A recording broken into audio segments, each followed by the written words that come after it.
The following program was made possible by the generosity of those who have determined to hold fast to the true Roman Catholic religion, as expounded by the Roman Catholic Church before the disasters of Vatican II and the so-called New Mass.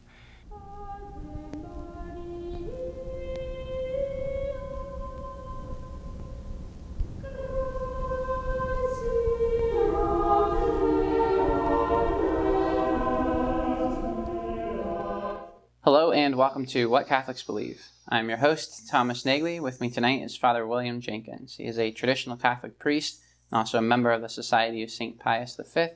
He's also the pastor of Immaculate Conception Church right here in Norwood, Ohio. Hello, Father. How are you tonight?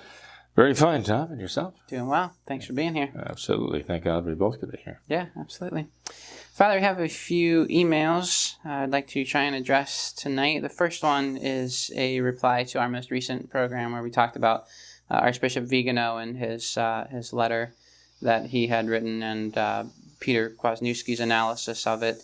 And so this viewer said that, first of all, she wants to make it very clear that she does like Father Jenkins very much. But she says, I find his comments frustrating about the traditionalists who are faithful to the Latin Mass within the, quote, taken over by modernism Catholic Church. She says, where else are they supposed to go if there is no SSPV Mass near them? As far as the comments regarding Viganò, she says that, talking about the question we had in the most recent program about the SSPX desiring Francis to make a traditional Catholic agreement with them rather than the other way around. She said, Father Jenkins makes a sweeping comment insinuating that the traditionalists are blending with the modernist. Then almost immediately after that, in the next part of the show, Father Jenkins is giving praises to Archbishop Viganò, a member of the hierarchy of the Novus Ordo Modernist Church, which he was just criticizing. Father gives him legitimacy by those comments, yet anything the SSPX does is never right. Father Jenkins also gives credence to LifeSite News, which could be classified in Father Jenkins' definition of traditionalists in line with the modernist church. So my question, respectfully, is this. Father Jenkins, how is the Catholic Church going to vary Vatican II without the influence and help of the SSPX and the FSSP and the Diocesan Latin Mass, and dare I say the SSPV?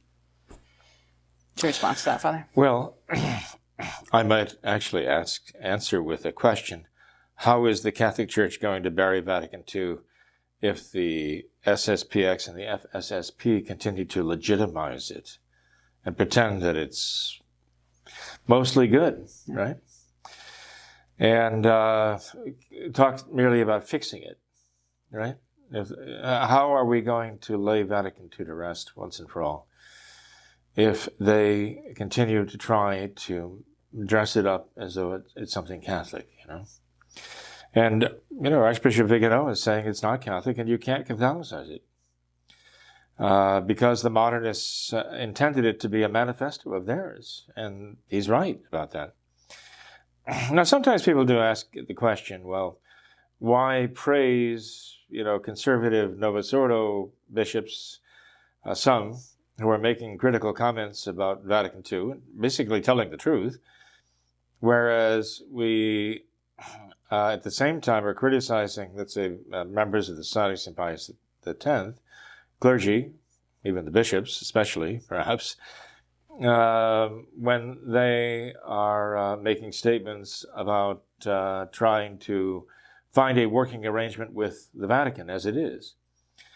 Well, I think it really comes down to a matter of the momentum. I mean, these are not static. These are in motion.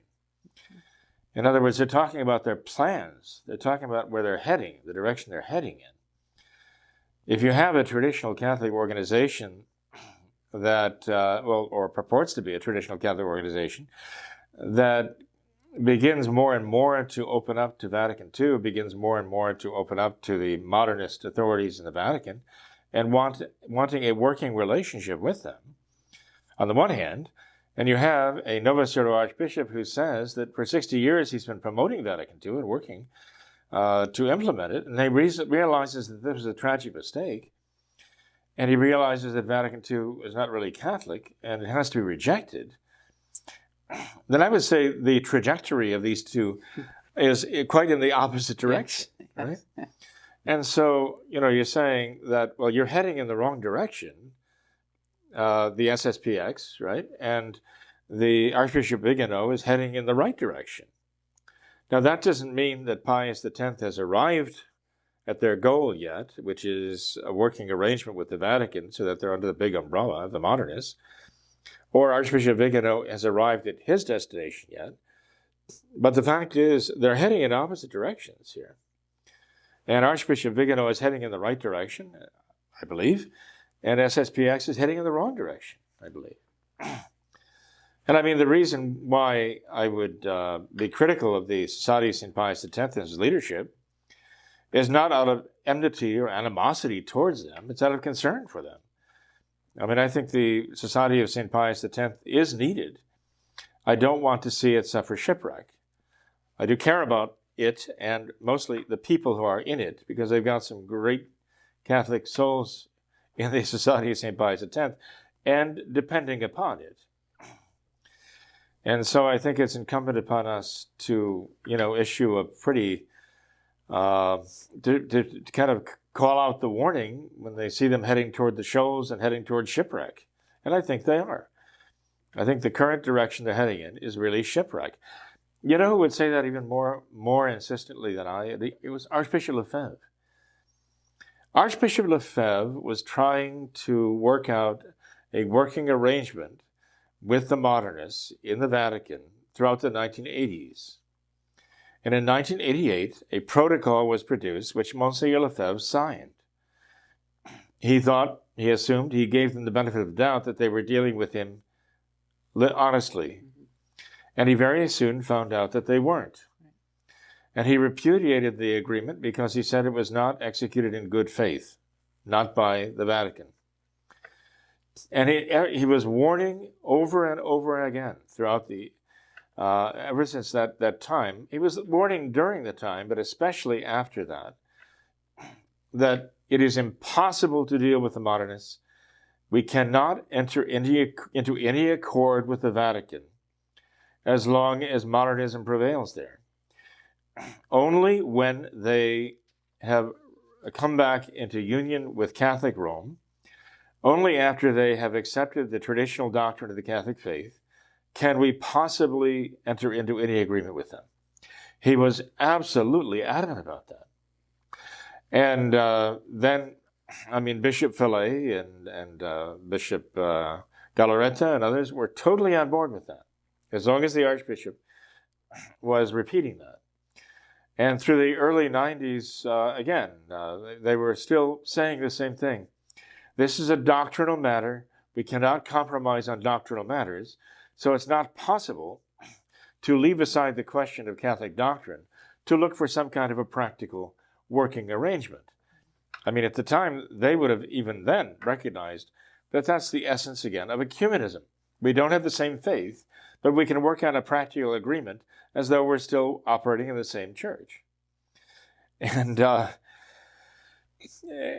changed. That changed with John Paul II offering the olive branch and trying to work things out, and then Benedict XVI. When you suddenly see Bishop Fillet saying, well, this is the Holy Father who is doing this now.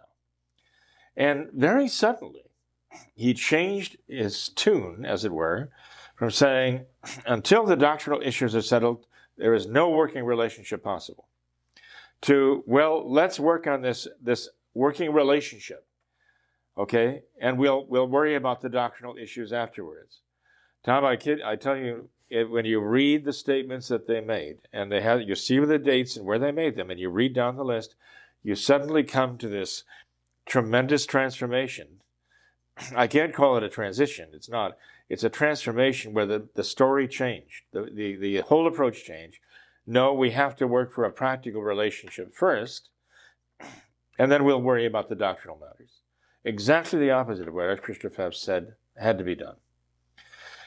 So as much as I'm saying, look, they're on the wrong path here, Archbishop Lefebvre would be the first to stand up and say that what you're doing is absolutely not only impossible, it's unconscionable. You cannot work out some practical arrangement of dealing with them or working with them until you first address the doctrinal issues of Vatican II and what came out of it. I mean, here, Archbishop, and by the way, it might be a good idea if we posted some of these statements. I think people would really benefit by seeing these things, but in black and white, statements by Archbishop Lefebvre, the early statements by, say, Bishop Fillet, and then this sudden, rather jarring change in course during Benedict XVI. In fact, it was in, 2004 or so that I think Benedict XVI issued Summorum Pontificum and, took as Bishop Fillet said, took the chains off or something, freed up the Latin Mass. And within 18 months of that, lifting the excommunication against the Society of St. Pius X, very shortly after that, Bishop Fillet completely reversed course. He said, no, let's find a practical arrangement, because that's what the Holy Father wants. Nobody else wants it, but he wants it. So we have to do it for him. And that was a complete abandonment of the course set by Monsieur Lefebvre before he passed away. I think I'll gather that information together so we can put it on the website. Let people see it with their own eyes. Mm-hmm. And that's why I say this is wrong. It's because I don't want the Society of St. Pius X and all of the people who are depending on it to suffer shipwreck on the shoals of modernism. But that's where I'm afraid they're heading. Whereas I think Archbishop thank you. Archbishop Viganò is heading in the right direction to realize, I mean, let's face it, look at where he came from. Over the last year, how far he's come to recognize the reality of Vatican II. Yes. That it can't be rehabilitated, it can't be baptized Catholic. We have to annul it, we have to bury it. And I'd like to think, and I hope and pray the next step is for him to say, well, if Vatican II was that, and it should be buried, what about the Novus Ordo religion that came out of Vatican II? What about all the changes that came in? Yep. I mean, the man is very, very bright, very intelligent. And clearly, I mean, if he's managed to figure these things out from prayer and reflection and reading, it's not only his own intelligence at work here. I mean, there's divine grace here. So I'd like to think that God is moving him in this direction to realize, yes, the religion that came out of Vatican II, all the works of Vatican II, are anathema to the Catholic Church, and we have to reject these things. Oddly enough, at the same time, the Society of St. Pius X is lurking to find a means of coexistence with these things. Mm-hmm. But, Father, I think one important point to make is that, just simply because Archbishop Viganò might say the right things in some circumstances, that doesn't mean by any means that we're saying, okay, of course, now he's 100% legitimate. We can go to his masses. We can receive his sacraments. No, I mean, there's still a problem with the ordination rites, the Novus Ordo. Right, but the opposite is also true. Yeah. Just simply because we are sometimes on this show critical of the SSPX and some of the positions that they take, that does not by any means, we're not saying that no traditional Catholic can go to the Society of St. Pius X. We're not at all saying that, and I think sometimes it's important to make that distinction. It's not simply because Archbishop Viganò says the right things and the SSPX that he's says all right, and because the SSPX is doing some bad things, they're all wrong. Right. But no one has ever said that. I mean, the writer is kind of inferring that, but it's a false inference. We've never said that. Yeah. As I say, I have a certain affection for the Society of St. Pius X, certainly for Monsieur Lefebvre. I don't want to see his work go crashing down in flames, modernist flames. It's too important for that. And if you didn't sound the warning, that would be a criminal thing to do, to let something terrible happen to all these people. Mm-hmm. So it's just a matter of sounding the warning that there's danger ahead there where they're going. Yeah. But again, as I say, I mean, I couldn't endorse Archbishop Viganò's current position to say, well, it sounds like he's saying, yes, Vatican II was not Catholic. It was the work of modernism. There's no way to reform it. But at the same time, I mean, essentially, he's still very much involved with the religion that followed from Vatican II. Mm-hmm. The Novus Ordo construct. No. So I'm hoping that he will continue in the direction that he's going and realize, draw the necessary conclusions. And I have reason to expect that he will. We have to pray for him for that. Sure. Mm-hmm. So I recommend we pray for both Archbishop Viganò, and we pray for the Society of St. Pius X, Bishop Fillet, and all those involved here. Mm-hmm. I do, and I'm sure you do too. Sure, yeah, absolutely.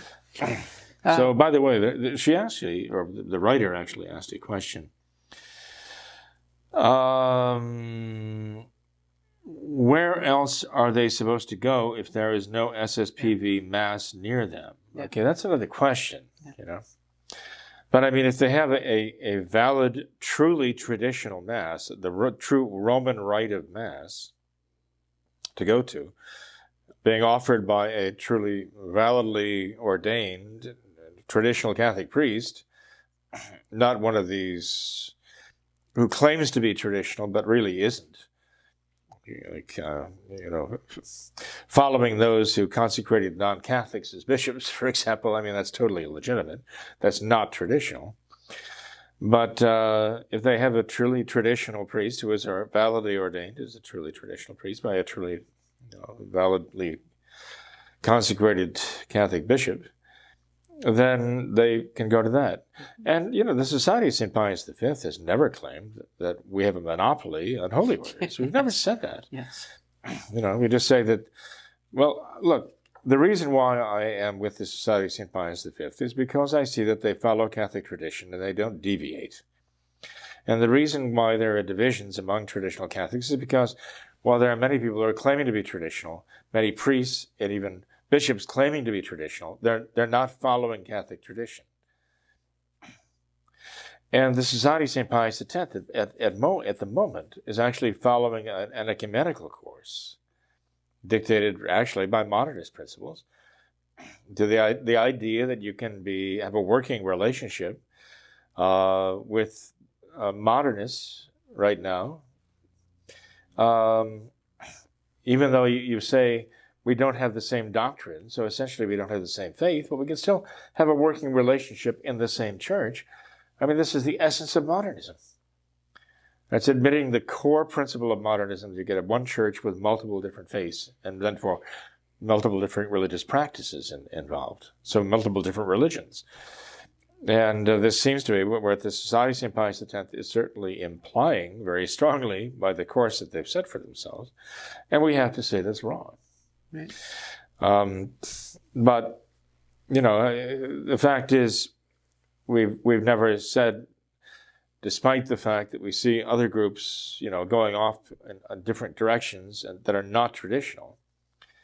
We give warnings. We condemn the errors, in the principles that they're espousing. But we've never come out and said we're all that's left of the church. We've never said that. Right. Okay. So again, I mean, if you can find a real traditional Catholic priest who is validly ordained traditional Catholic priest, or a real traditional Catholic bishop, then barring great scandal, go there, sure, attend Mass there, and receive the sacraments there. Okay. Well, Father, we have another email. I think this is a great question that I'd like to get your reply to. It's from a viewer who says that she's been invited by a Novus Ordo friend to a rosary rally. She's curious if she should go to this rosary rally and pray with the Novus Ordo Catholics. She believes she would be the only traditional Catholic there. She says, obviously, it's... I know it isn't appropriate to pray with Protestants, but what do you think about praying the rosary at a Novus Ordo rosary rally? Well, when we have public rosaries prayed, we usually refer to them like the rosary procession or some kind of religious function. Mm-hmm.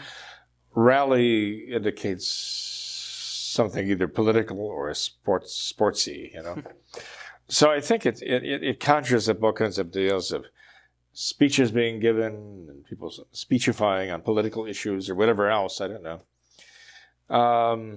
As long as it's the rosary, that's fine, as long as it's the rosary. But as a wise gentleman pointed out not long ago, I mean, when one mixes with the Novus Ordo at their rosary rallies or whatever, they're in danger of being led into the luminous mysteries, which are not traditional. really, in origin. Right? Francis invented them, right? It's not the rosary that Our Lady gave to St. Dominic with the mysteries as the Church has recognized them for all these centuries. And again, I mean, if you look at the mysteries in themselves, they are all scriptural.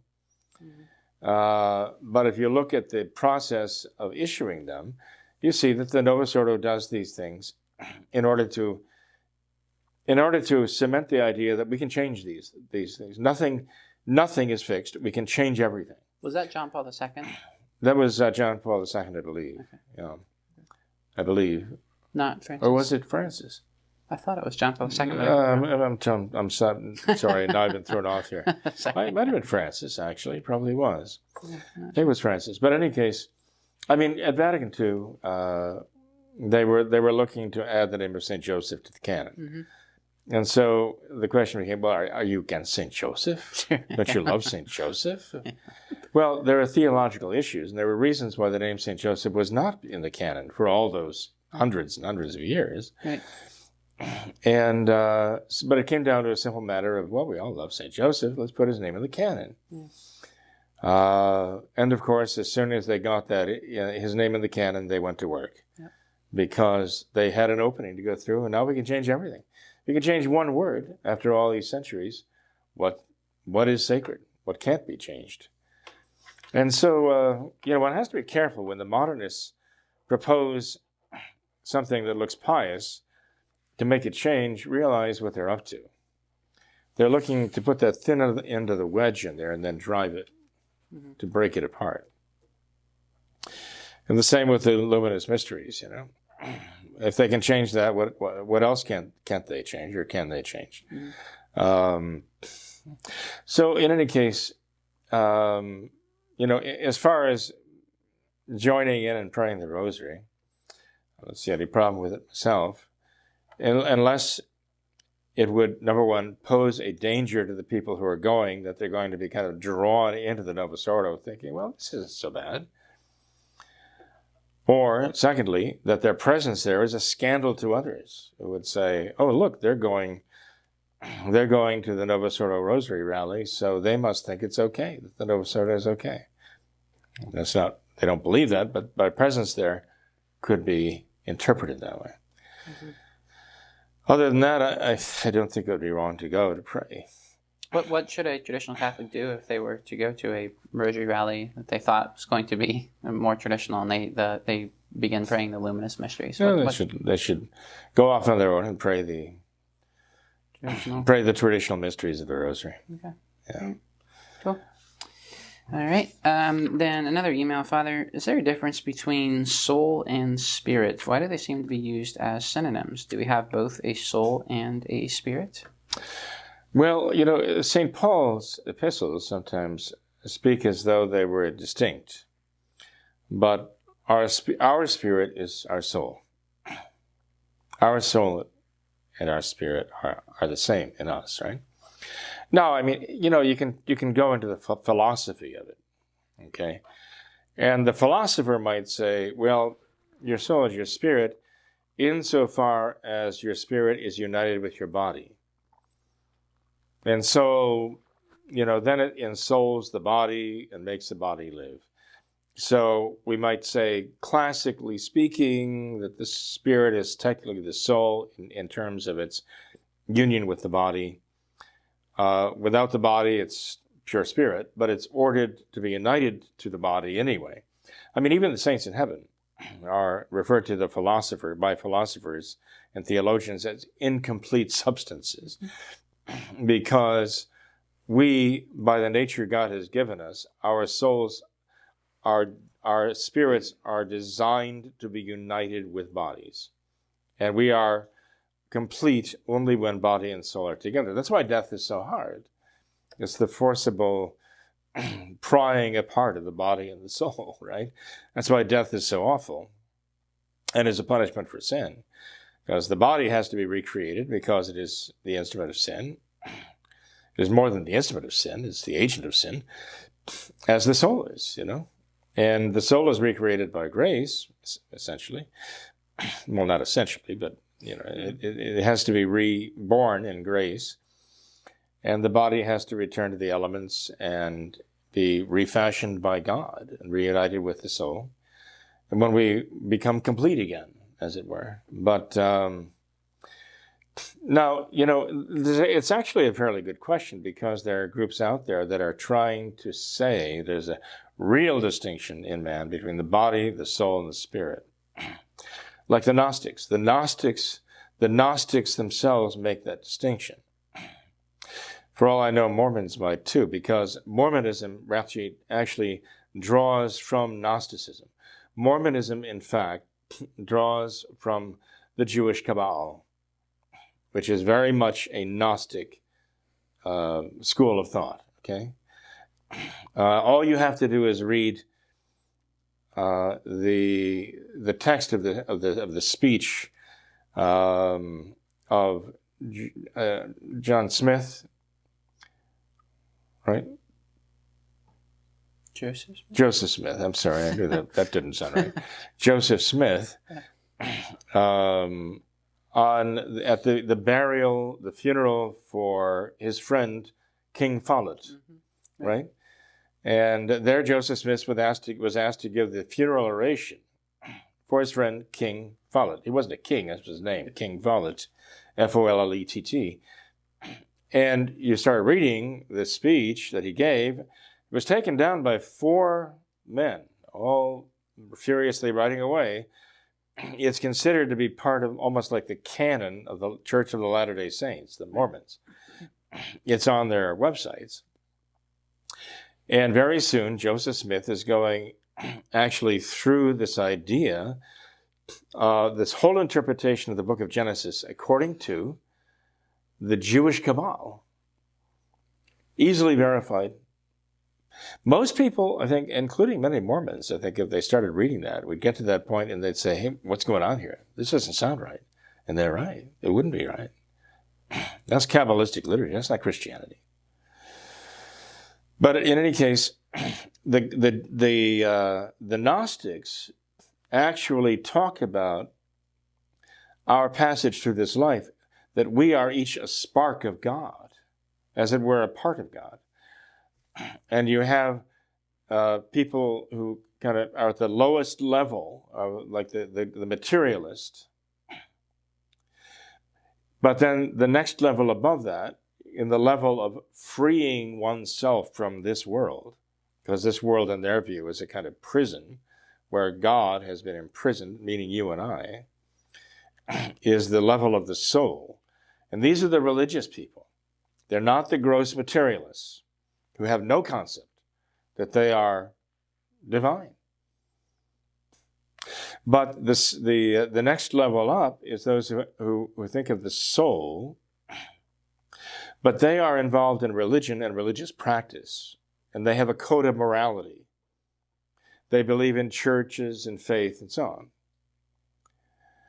But the next level are the spiritual ones who've kind of outgrown the idea of the soul and its morality and all of that. Now they are spiritual. They're the ones who, for example, who would say, I'm spiritual but not religious, to distinguish between themselves and those who are still in the soul mentality. So there are those who are trying to make this distinction. They're trying to interpret St. Paul to fit their way of thinking, and it's a Gnostic idea that when you get to that third level where you are spiritual, meaning you're beyond religion and you're beyond moral principle, you are ready to be freed and to return to your divine state, finally, and to escape the prison of this world that was created by the demiurge, who shattered God into billions of sparks and stuffed him into this world and imprisoned him in matter. And lo and behold, that you and I, and all of us, we are those little sparks of God struggling to escape this prison. The creator of this world is the evil demiurge. And we have to escape the clutches of the prison of this world by its evil creator. And the only way we can do that is by recognizing our own divinity. and becoming not materialist, not even religious, but spiritual. That we are God. That's essentially what it means. We're part of God. So anyway, one has to be very, very wary of that idea these days. Okay, could recognize the Gnostic roots of that distinction. Okay. All right, then perhaps last email, Father, is there a connection between liberation theology and the prosperity gospel? He says that Francis has endorsed both Kenneth Copeland, Benny Hinn, and other obviously fraudulent televangelists. Combined with his recent support for liberation theology, there seems to be a mixture of these evils. What do you think, Father? Well, I know there was some effort to make some sort of alliance between Kenneth Copeland, and Francis at one point. Mm-hmm. In fact, Kenneth Copeland, I understand, back in 2014, had a schismatically ordained Protestant man named Tony Palmer on his show. And Tony Palmer was actually spouting the line that the ecumenical line of trying to bring the evangelicals back together with the Novus Ordo Catholics under Francis. And he saw in Francis an opportunity now to unite these. In fact, Tony Palmer had been schismatically ordained in some kind of a quasi-church that actually taught something to the effect that the Christian church had been split into three different parts. You had the Protestant idea of faith, they went their way, the Catholic idea of sacraments, and the Orthodox went their way. I forget how he described that. Anyway, this was a theory, I think, that even came out of India sometime back when. And Tony Palmer was ordained and consecrated a bishop in this schismatic sect that was spouting this idea of bringing these three parts of the church, of the Christian church, back together again, reuniting them, so that the Protestant church would now appreciate the value of sacraments, and that the Catholic, the Novus Ordo Catholic Church, would appreciate the value of Protestant idea on faith, and they'd all come back together, and they'd all appreciate each other and come back to one big happy family. Okay, some big synthesis of Christianity. And, there was a great deal of enthusiasm by Kenneth Copeland and by Tony Palmer. Tony Palmer was talking about how he'd been to the Vatican, was welcomed by Francis, who even welcomed him as his fellow brother bishop. Mm-hmm. Well, I imagine that's more of an admission for Francis, that we have this Protestant schismatically consecrated bishop, and Francis is saying he's his fellow brother bishop with this schismatically consecrated Protestant. Yeah. And I would say, well, there's probably more truth to that than even Francis realized. But the whole idea was this was going to be a great ecumenical movement. And then the whole thing seemed to grind to a halt when not long thereafter, Tony Palmer was riding a motorcycle in England and rode the motorcycle head-on into an oncoming car and died. Tragically, sadly, but it seemed like he was going to be the point man for bringing this together, and all of a sudden, God called him away from this earth, but suddenly. So, now, Kenneth Copeland was so invested in this at the time, I don't know that he's given up on the idea. He might still be having ecumenical outreaches to Francis, and Francis might still be having ecumenical outreaches to him, for all I know. But after Tony Palmer died, it seemed to I didn't hear any more about it. In any case, I bet you people could still go online and find that. I bet you there's a video on that encounter of Kenneth Copeland, Tony Palmer, and then Francis patching in by some kind of video message to the Protestants about how we're all going to get together and be one big happy family again.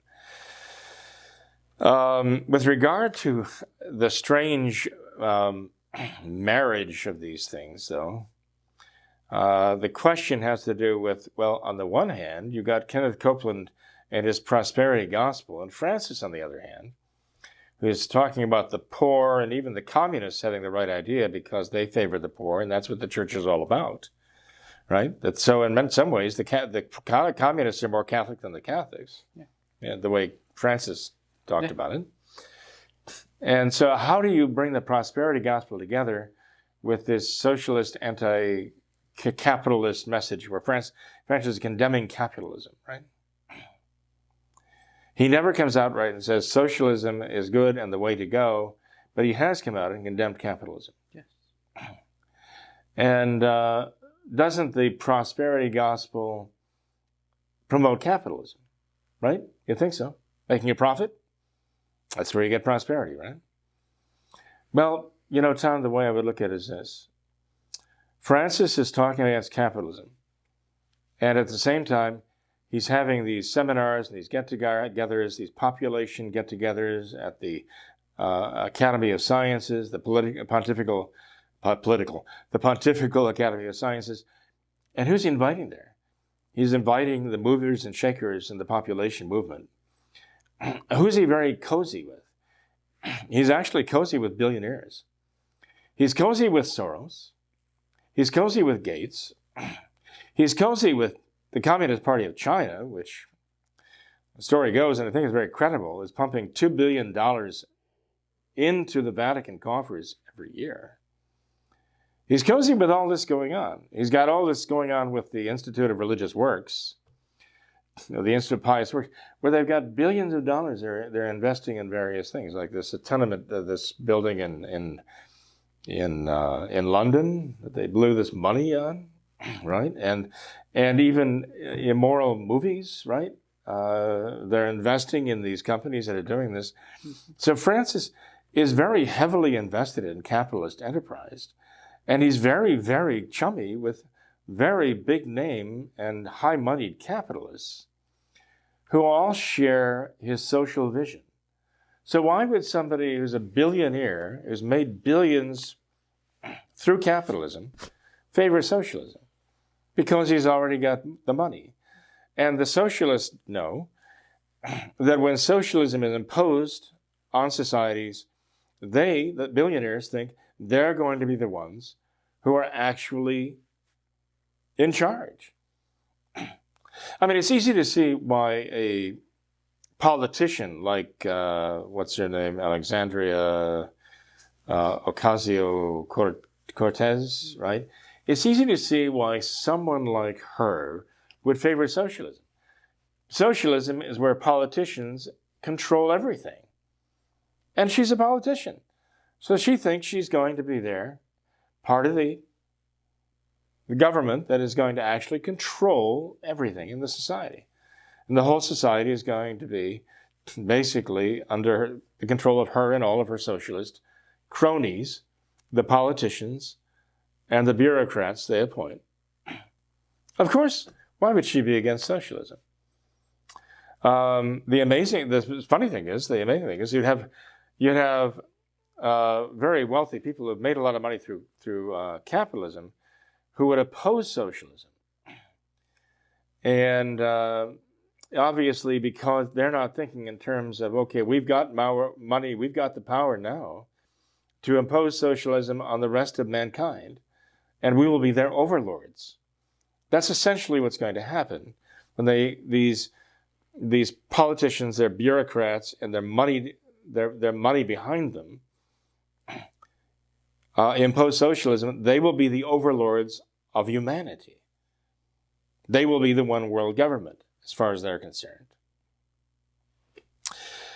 And so, it's not hard to see, really, when you put it all together, Francis preaching against capitalism and trying to tear it down, but working hand in glove with those who, through capitalism, have made billions of dollars now and basically are the movers and shakers in the world, and they're the ones who are going to impose Francis's social gospel,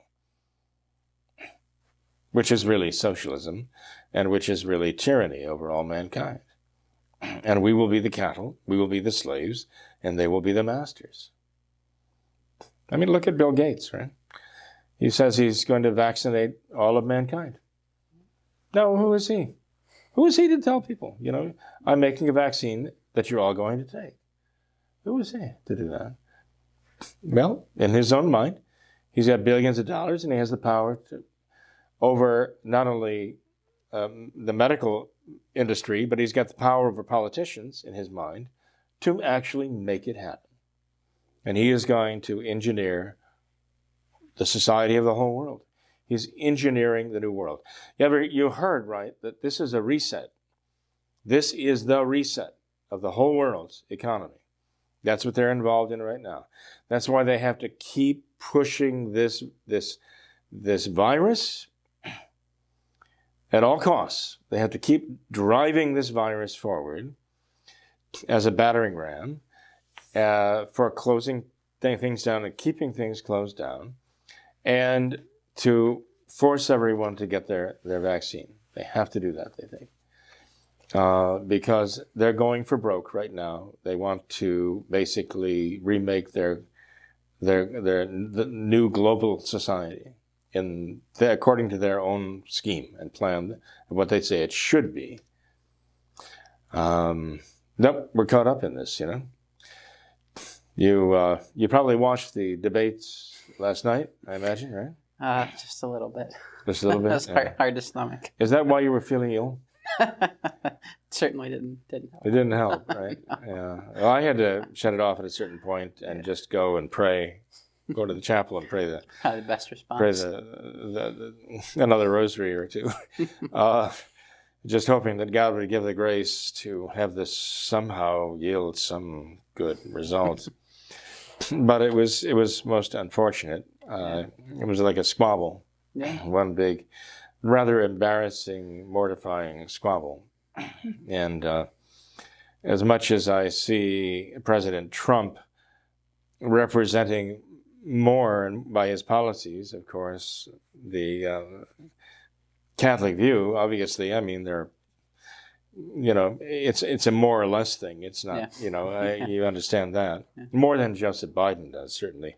Biden, who supports aborting babies right up till birth, and socialism, even though he disputes that, but it's a fact. And so many other evil things, right? Yeah.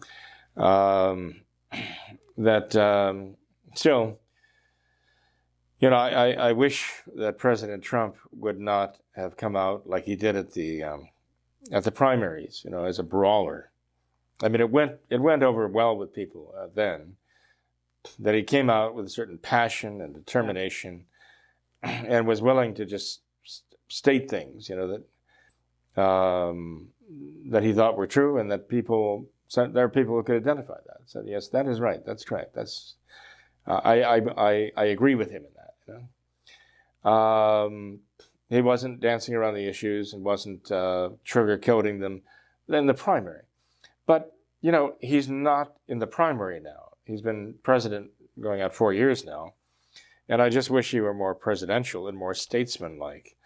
More like, and if he had, I think, in my humble or unhumble opinion, if he came on with that approach that I am the president, I'm above all this nonsense that you people are representing, and he just looked at this and listened to them, and just basically, just by the look on his face, he could have spoken 1,000 words without uttering a syllable. And I think the people would have admired that he is not impressed by them at all. But I think he might have given the impression that they actually had some kind of an argument against him, But anyway, I mean, there are those who criticize Chris Wallace, the Fox moderator of it. But the way I looked at it was this. I mean, maybe I'm wrong about this. Now, Fox News heard the criticism of Wallace, even coming from their own correspondents after the debate. So Fox News issued a statement praising Chris Wallace for the job he did, that no one could have done better. Even though his own Fox correspondents were criticizing the fact that he basically gave Biden a bye and interrupted President Trump 3 times as much as he did Biden. And on occasion even shared a little joke with Biden about the way Trump was behaving, as though they both were smirking against him. So it was very clear. And at one point, I understand that he was even going on for a minute or two debating President Trump, at which point President Trump said, "No, I'm debating both of you now." But maybe we could look at this and say, well, this is the best possible spin from Chris Wallace's point of view. Maybe he saw, okay, people tuned in to see a debate between the president and his challenger, okay? And all I'm seeing here is just kind of bickering. So maybe it's like a prize fight where the challenger gets into the ring with the champ, and he's just kind of making all these gestures and but there's no real debate going on. There's no intellectual engagement. Maybe Wallace figured, okay, I'm the ref, but this is embarrassing. We've got millions of people watching this, expecting some kind of a debate over issues. So I guess I have to basically realize that the challenger is not landing a blow, is not even engaging in a debate. So I guess I'll have to do it myself. Just for the sake of, if that my network, Fox, is presenting a debate and this is what it's turning into, best possible interpretation for Chris Wallace is, well, I guess I have to try to make a debate out of it myself. Now, do I really think that's what happened? No. I really think Chris Wallace was just being partisan, okay? But if somebody at Fox News wanted to explain why the moderator is getting into a debate with the president, when his role is precisely not that, I don't know how else to give them a graceful explanation of how that could possibly be. I would say this, though, that the closest the event approached to being a debate is when President Trump and Chris Wallace were in exchange. Because with Mr. Biden, there was nothing going on as far as anything intellectual, anything rational, right? It was just a lot of name calling. I mean, he called the president a clown, right? At one point, he told him to shut up. Yeah. I mean, this is disgraceful, absolutely disgraceful. But as I say, I just wish, the man kept swinging at him and never hitting him. And if President Trump just kind of sat there and just made it clear that, he wasn't landing any blows, I would have thought it would have been more dignified. He'll be receiving good counsel, good advice, I hope. And I hope he follows it. If he watches the show. Even beyond that, I hope he gets some good advice. We're praying about this. But, ultimately, we do want Joe Biden to save his soul. Yeah. We want, Donald Trump to save his soul. We want Chris Wallace to save his soul. So we have to pray for him, for all of them. But we have to pray also for the American people. Yeah. That they will hear the truth, they'll recognize it for what it is, and they'll act upon it. I fear that our sinfulness is going to take us down. Our Lady said at Fatima that this is the great danger, isn't it? Sin.